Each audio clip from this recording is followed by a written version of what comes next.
दोस्तों, स्वागत है आप सभी का एक और नई वीडियो में। आज एक बार फिर से मैं आप सभी के लिए लेके आ गया हूँ सब्सक्राइबर्स की भेजी हुई कुछ बिल्कुल सच्ची डरावनी कहानियाँ लेकर। दोस्तों, कुछ दिनों से मेरी तबीयत थोड़ी ठीक नहीं है, इसीलिए वीडियो लेट हो रही है। उसके लिए मैं आपसे माफ़ी चाहूँगा। इफ़ आप में से किसी के भी साथ कोई ऐसी घटना घटी है जो कि आप मुझे बताना चाहते हो, तो आप मुझे स्क्रीन पर दिख रही मेरी इंस्टाग्राम आईडी या फिर मुझे मेरे व्हाट्सएप नंबर पे टेक्स्ट करके अपनी स्टोरी बता सकते हो। मुझे आपकी स्टोरी सुनाने में बहुत खुशी होगी। तो आइए दोस्तों, बढ़ते हैं अब आज की पहली कहानी की तरफ। ये कहानी हमें भेजी है हमारे सब्सक्राइबर कुणाल ने।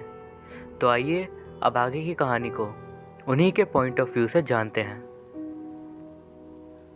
मेरा नाम कुणाल है और मैं चंदन खेड़ा से बिलोंग करता हूँ। ये जो घटना मैं आपको बताने जा रहा हूँ ये बिल्कुल सच्ची है और मेरे एक दोस्त के साथ घटी है, और मुझे पूरा यकीन है कि उसने मुझे बिल्कुल सच बात बताई है, क्योंकि जब उसने मुझे ये सब बताया तो उसके चेहरे के हाव भाव को देख कर ही मैं साफ समझ गया था कि वो झूठ नहीं बोल रहा है।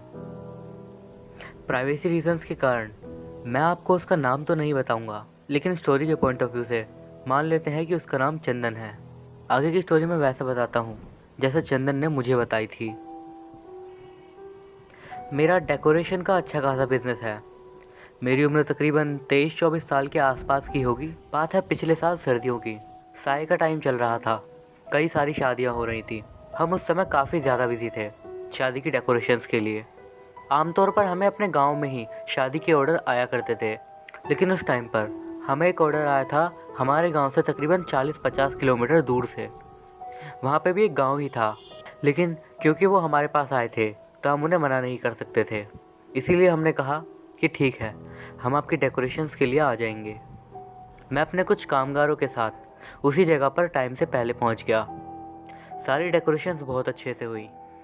हम लोगों ने भी वहाँ पर अच्छा टाइम स्पेंड किया।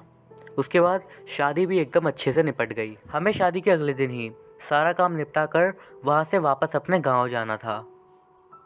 सारा काम निपटते निपटते हमें रात के तकरीबन 8 बज गए थे, लेकिन उस टाइम पे भी हमारी पेमेंट नहीं हुई थी।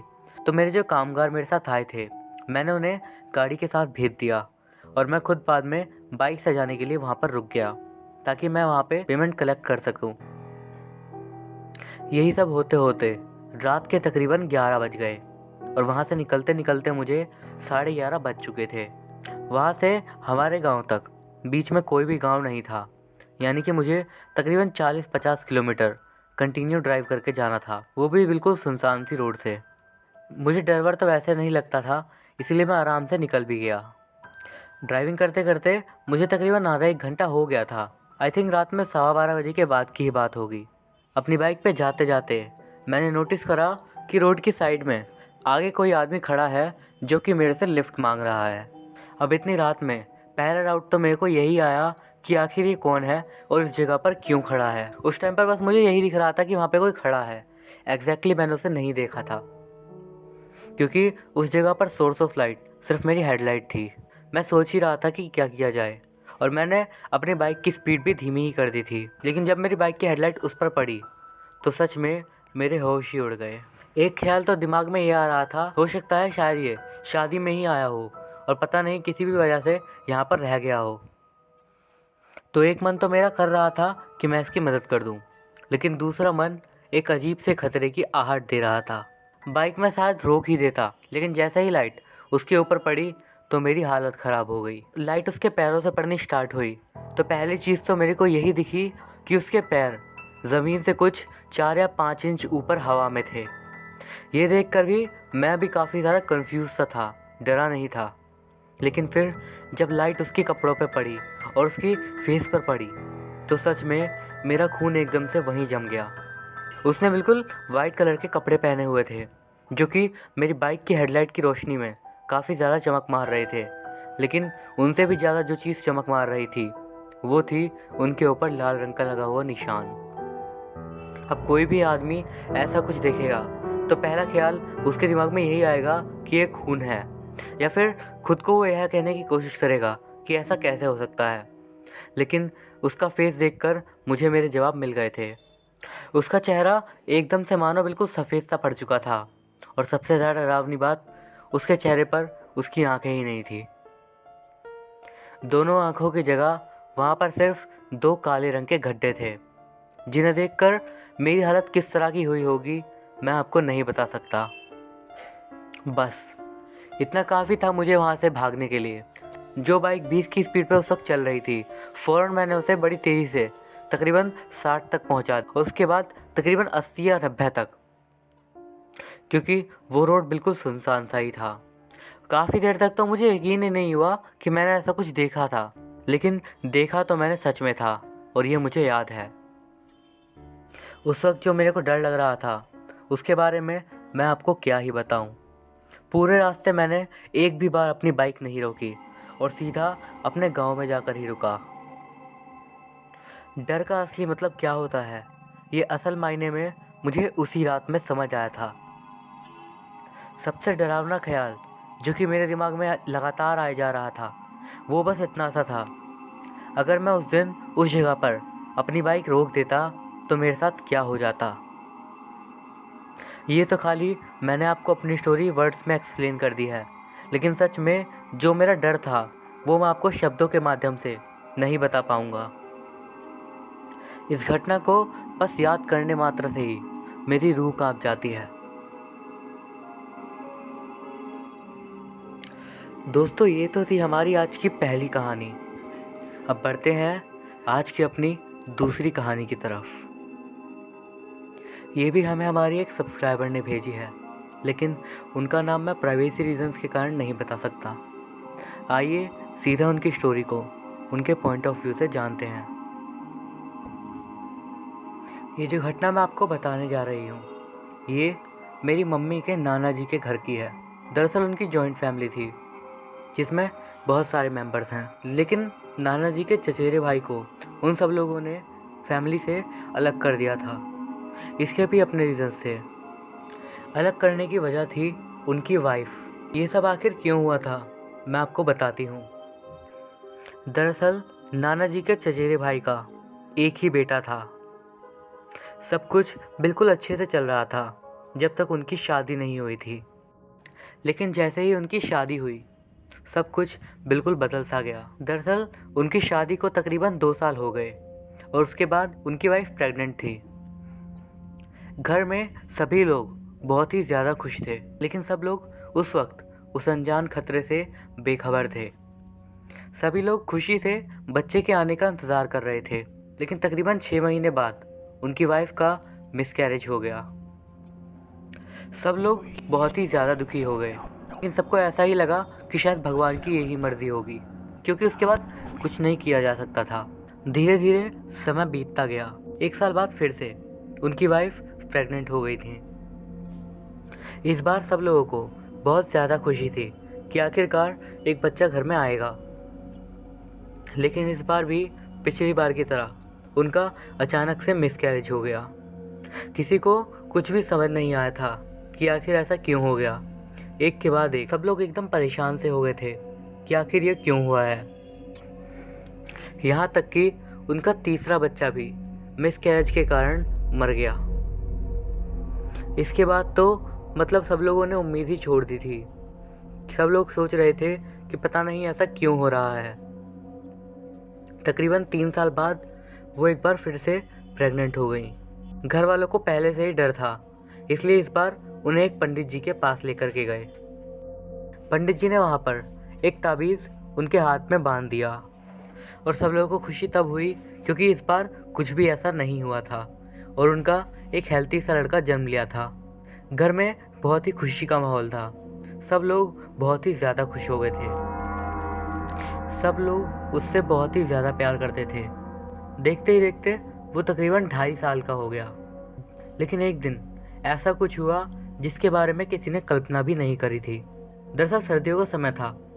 सुबह सुबह के टाइम में खाना खिलाकर उसकी मम्मी उसे उसकी दादी के पास उसको देकर गई थी। उन्हें दरअसल नीचे कुछ काम था।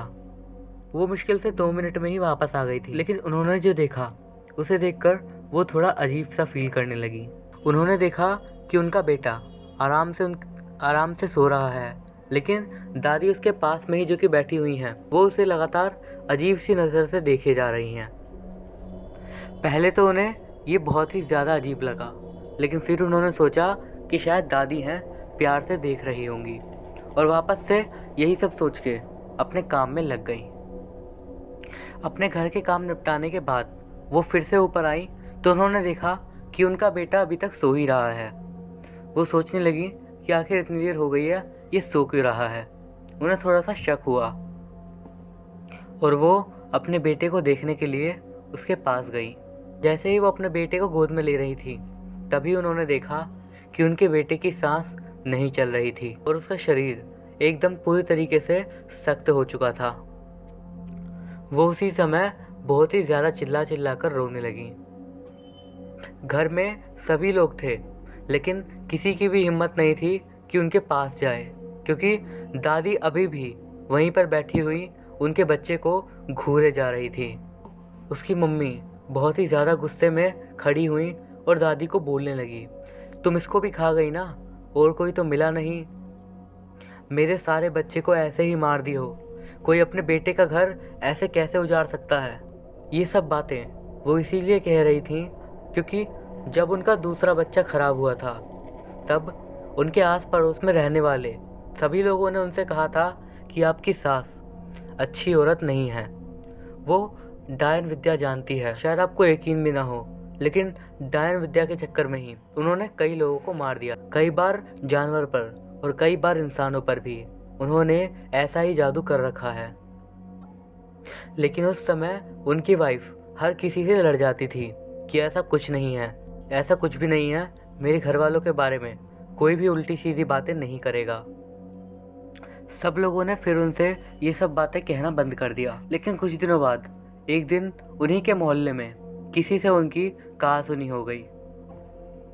लेकिन सबसे ज़्यादा अजीब बात तो ये थी कि जिनसे उनकी सुबह सुबह लड़ाई हुई थी, शाम को उनके घर पर मौजूद सारी गायें मरी हुई पाई गईं। उन्होंने बाद में जानवरों के डॉक्टर को बुलाया तो वो बोले कि सारी गायें खून की कमी के कारण मारी गई हैं। डॉक्टर भी सोच में पड़ गए थे क्योंकि गाय के अंदर बिल्कुल भी खून नहीं बचा था।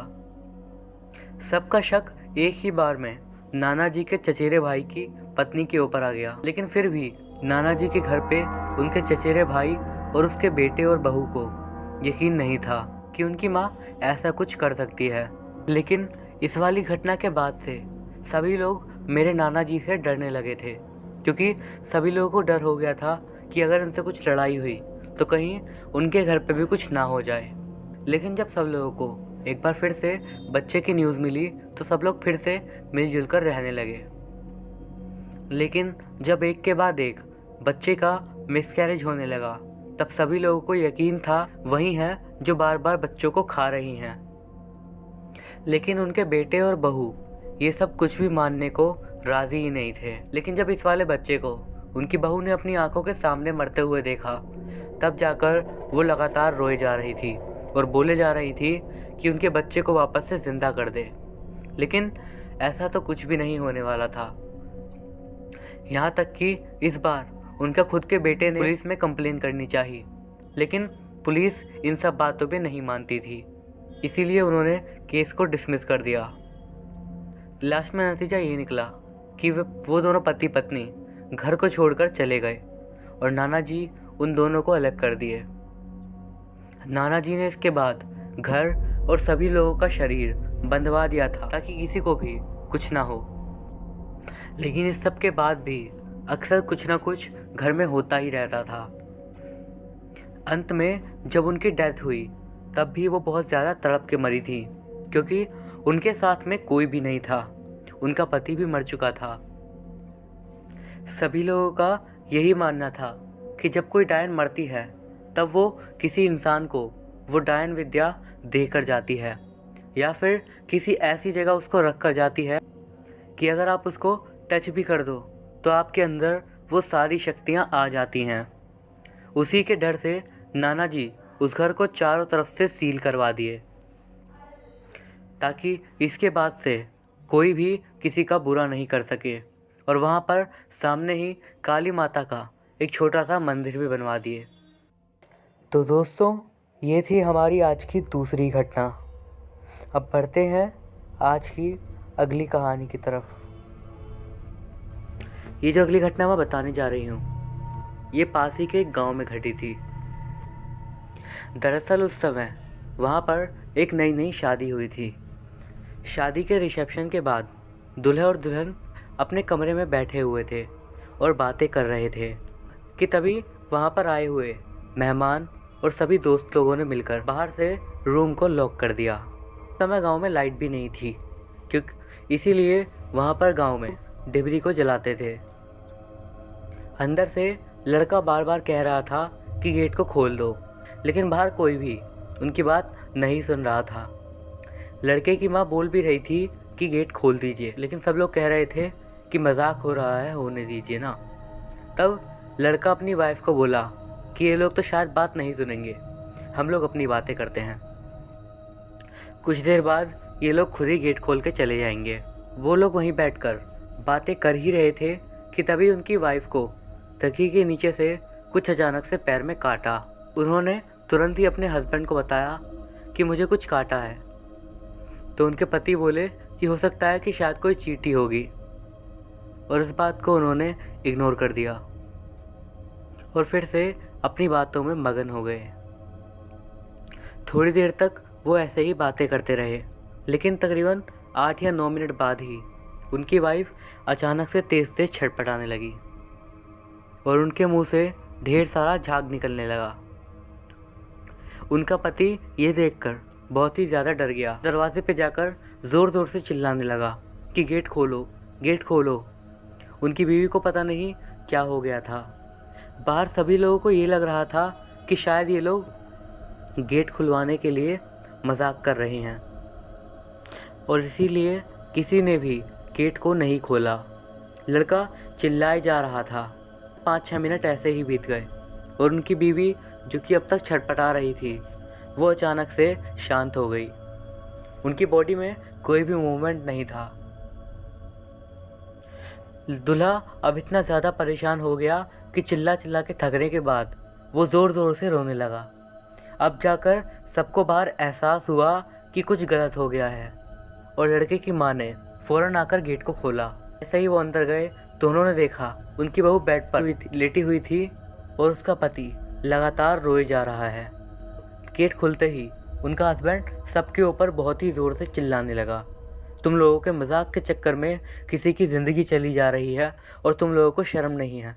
फिर तुरंत ही बिना समय बर्बाद किए वो अपनी वाइफ को पास ही के हॉस्पिटल में लेकर गए। जाने से पहले ही उन्होंने घर में सबको बता दिया था कि तकिए के नीचे सांप या फिर कुछ और जहरीला चीज़ है। किसी को बुलाओ और उनसे कहो कि उसे वो टोकरी में बंद करके रख दें। जब तक वो लोग ना आए तब तक उस टोकरी को हमारे ही कमरे में रख दीजिएगा। इतना कहने के बाद वो हॉस्पिटल चले गए। इधर जब सब लोग बेड से तकिया हटाए तो देखा कि डिबरी के पास में ही कि वहाँ पर एक सांप था, लेकिन वो सांप बिल्कुल शांति से वहाँ पर बेड पे लेटा हुआ था। सभी लोग थोड़ा हैरान थे, लेकिन उन्होंने दूल्हे की बात मानते हुए उसे फ़ौरन उठाकर टोकरी में डाल दिया और रूम को लॉक कर दिया ताकि कोई भी उसके पास ना जा सके। इधर हॉस्पिटल पहुंचने के बाद डॉक्टर ने उनकी वाइफ को डेड बता दिया। रात में डेड बॉडी नहीं आ सकती थी, इसीलिए अगले ही दिन वो लोग घर वापस गए। उन्होंने आते के साथ ही पूछा, घर में कुछ मिला था क्या? फिर उनको बताया गया कि हाँ, वहाँ पर एक सांप था और वो सांप अब भी वहीं पर है। रात भर सब लोग उसी गेट के पास निगरानी दे रखे थे। उनका पति गुस्से में एक डंडा लेकर अपने साथ में उस कमरे के अंदर जाने लगे। उनके साथ और भी 2-3 लोग और थे, लेकिन जैसे ही उन्होंने उस टोकरी को खोलकर देखा तो वो लोग हैरान रह गए। वहाँ पे सांप तो नहीं था, लेकिन उसकी जगह वहाँ पर एक आटे का बना हुआ सांप था, जिसके ऊपर टीका और पता नहीं क्या क्या लग रहा था। सभी लोग मानो एकदम से हैरान रह गए कि आखिर आटे का बना हुआ सांप कैसे किसी को मार सकता है।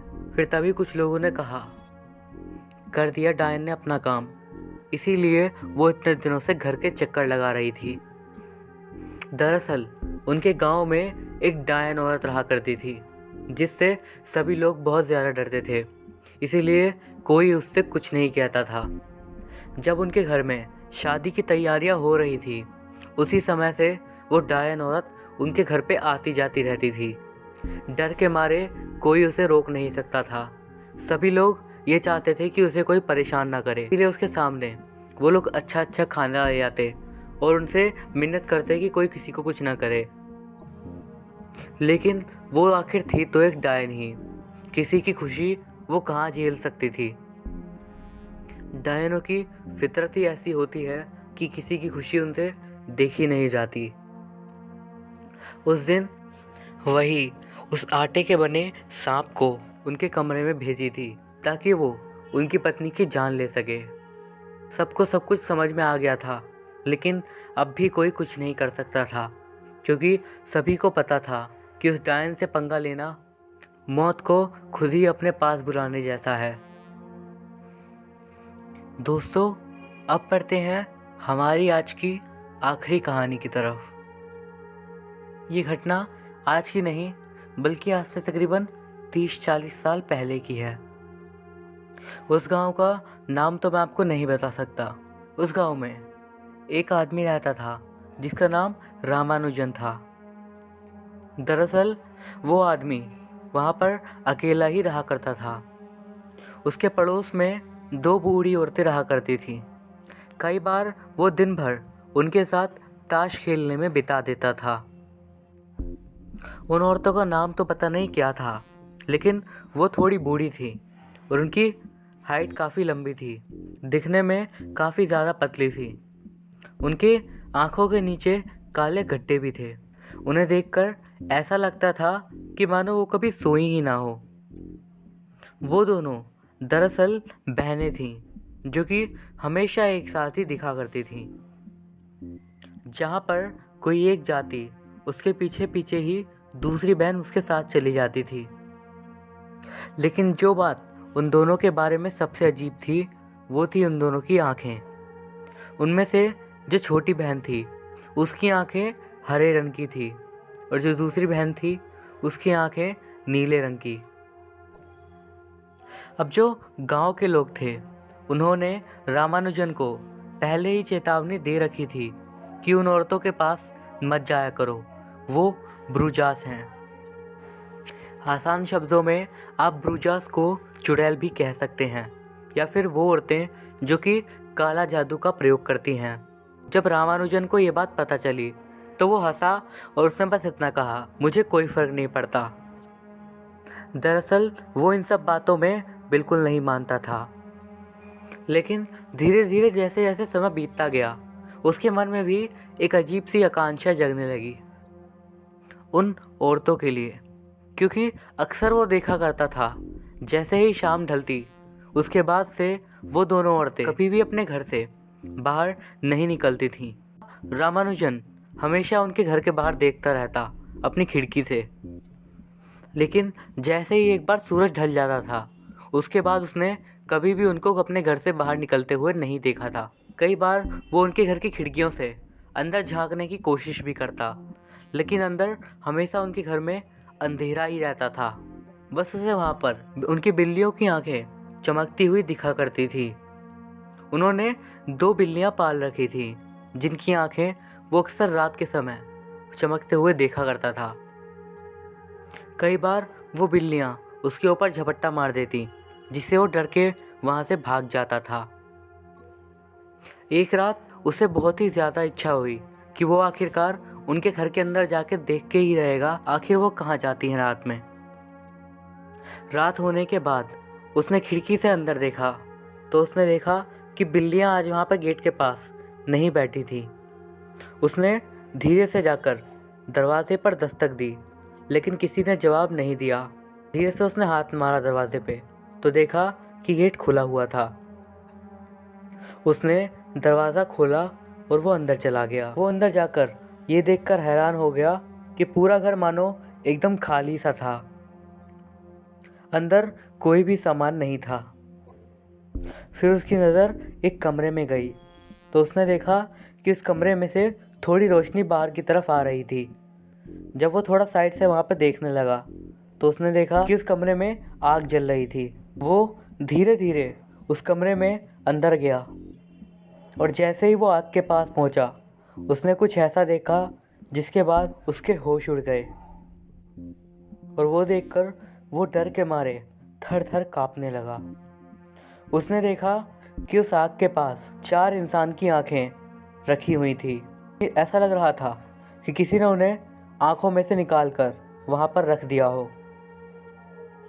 और ज़्यादा डर तो उसे उस वक्त लगा जब उसने नोटिस किया कि उन आँखों का रंग एक का हरा था और एक का नीला।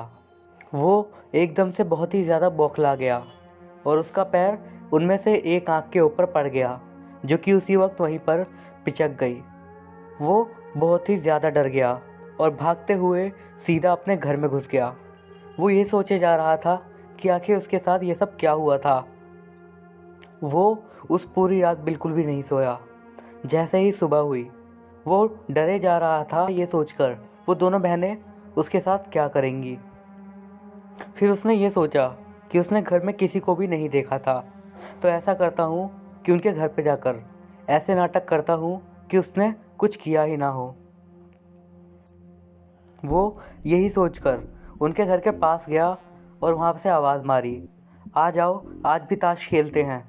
अंदर कमरे से धीरे से बस आवाज़ें आईं, अंदर आ जाओ आज हम अंदर खेलेंगे। वो अंदर गया तो उसने देखा वो दोनों ही बहनें दीवार की तरफ देख रही थी और उन्होंने धीरे से उससे कहा, आज हम तुम्हारे साथ ताश नहीं खेल सकते। उसने थोड़ी हिचक के साथ बोला, आखिर ऐसा क्यों? इतना कहते ही वो दोनों बहनें उसकी तरफ को पलटी और उसने फिर जो देखा उसकी आंखें खुली की खुली रह गई। उसने देखा कि उन दोनों बहनों की आंखों में सिर्फ एक एक आंख थी। बहुत ही ज़्यादा ज़ोर से चिल्लाया और फ़ौरन उस जगह से भागकर बाहर की ओर गया। वो भागते भागते एक आदमी से टकरा गया और उसने उसे रात वाली पूरी बात बता दी। देखते ही देखते घटना पूरे गांव में फैल गई और गांव वाले उसे बचाने के लिए धीरे से उसे उन औरतों के पास लेके जा रहे थे। लेकिन हैरानी की बात तो ये थी कि इस घटना के बाद से कभी भी वो औरतें किसी को भी नहीं दिखी। वो एकदम से बस गायब हो गई थी। पता ही नहीं चला कि वो दोनों औरतें कहाँ गईं और ना ही उसके बाद कभी भी किसी को भी वो दिखी। तो दोस्तों ये थी हमारी आज की कहानियाँ।